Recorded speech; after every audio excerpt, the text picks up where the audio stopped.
էկրանի վրա ցույց տան, ես կուզեմ մի վկայություն անեմ իմ աղջկա բժշկությունը։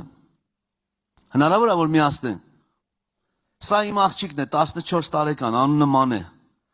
Տարբեր եկեղեցիներ աղոթել են։ Հայաստանի, Ռուսաստանի, ամեն տեղերից աղոթք է բացասել դեպի երկինք։ Եթե կնկատեք երկար մազերով այդ հյուսերը, խնդրում եմ հաջորդ նկարը 12 ժամ վիրահատությունից հետո 12 ժամ վիրահատության ժամանակ արդեն տեղափոխել են վերակենդանացում եւ դուրս եկա մեկ ասես բա ով է ծնողները, ես կարճ համարոտ եմ պատմում, ասես ձեր աղջիկը ասես բարի հովիվին է կանչում, ասեք թող ներս գա։ Ասես մարդիկ երևի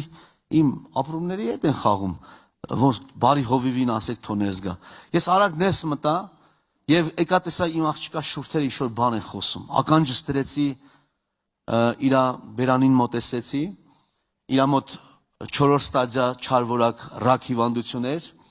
Վերջի բանը բժիշկները տվեցին 2-ից 3 ամսվա կյանք, շատ արագ, այդպես ասած, զարգացող իրավիճակները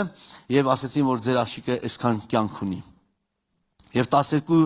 ժամ վիրահատությունից հետո այսպես անգիտակից վիճակով արտասանում է 23 սաղմոսը։ Տերը իմ հովիվս է,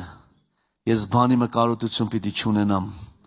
Նա ինձ հոտավետ արոտներին կառաջնորդ է, հոգիս կնորոք է, հանդարտ ջուրերի քով կպարկեսնե։